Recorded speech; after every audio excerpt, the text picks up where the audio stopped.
एक बार की बात है, हरे भरे सुंदर वन, जंगल में तरह तरह के जानवर रहते थे।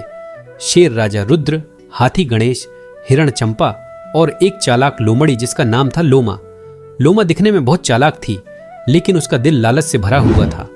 उसे हमेशा दूसरों की चीजें चाहिए होती थी, चाहे वो खाना हो, फल हो या दूसरों की तारीफ। वहीं जंगल में रहने वाला हाथी गणेश बिल्कुल उल्टा था, बड़ा शांत, दयालु और ईमानदार। जंगल के सारे जानवर उसकी इज्जत करते थे, क्योंकि वह कभी किसी का बुरा नहीं चाहता था। एक दिन की बात, सुबह का सुहाना समय था। पेड़ों पर पंछी चहचहा रहे थे और नदी किनारे ठंडी हवा बह रही थी। तभी लोमड़ी की नजर एक बड़े आम के पेड़ पर पड़ी, जिसमें पीले पीले रसीले आम लटके थे। वाह, इतने सारे आम! अगर यह सब मेरे पास हो तो पूरे हफ्ते खाना नहीं पकाना पड़ेगा। लोमड़ी ने आंखों में चमक भरते हुए कहा। लेकिन पेड़ ऊंचा था, लोमड़ी कितनी भी कोशिश करती वो ऊपर नहीं चढ़ पाई। तभी उसकी नजर गणेश हाथी पर पड़ी, जो नदी में नहा रहा था।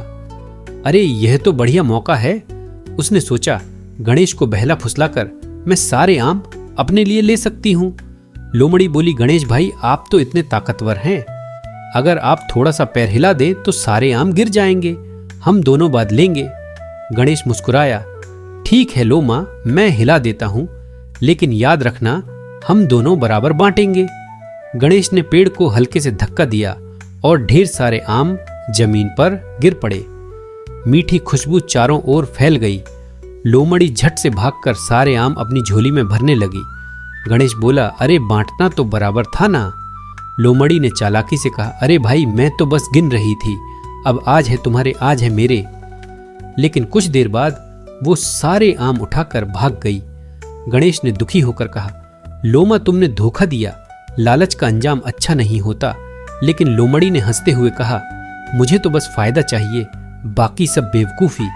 अगले दिन जब लोमड़ी आम खाने बैठी तो देखा कि सारे आम काले पड़ चुके थे, सड़े हुए। ये क्या, कल तो इतने मीठे लग रहे थे, उसने चौंकते हुए कहा। वो गुस्से में आम फेंकने लगी, लेकिन तभी उसे झाड़ियों में कुछ चमकता दिखा। वो एक सोने का फल था। उसकी आंखें लालच से चमक उठी। अगर मैं इसे राजा रुद्र के पास लेकर जाऊं तो इनाम मिलेगा।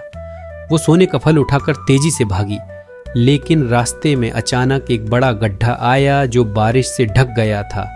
लोमड़ी ने देखा नहीं और धड़ाम गड्ढे में गिर गई। वो चिल्लाई, बचाओ, कोई तो बचाओ। आवाज सुनकर गणेश हाथी दौड़ता हुआ आया। उसने अपनी सूंड से लोमड़ी को बाहर निकाला। वो पूरी कीचड़ में सनी हुई थी। गणेश ने कहा, लोमा, अब समझी, लालच हमेशा सजा देता है। लोमड़ी ने आंसू भरी आंखों से कहा, गणेश भाई, मुझे माफ कर दो, मैंने तुम्हारा विश्वास तोड़ा, मैं अब कभी लालच नहीं करूंगी। गणेश मुस्कुराया। ठीक है लोमा, गलती करना बुरा नहीं, पर उसे मानना सबसे बड़ा साहस है।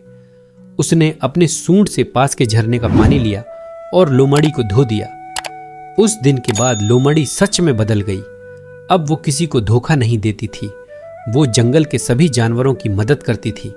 अगर कोई घायल होता तो उसे पेड़ की छाया में ले जाती।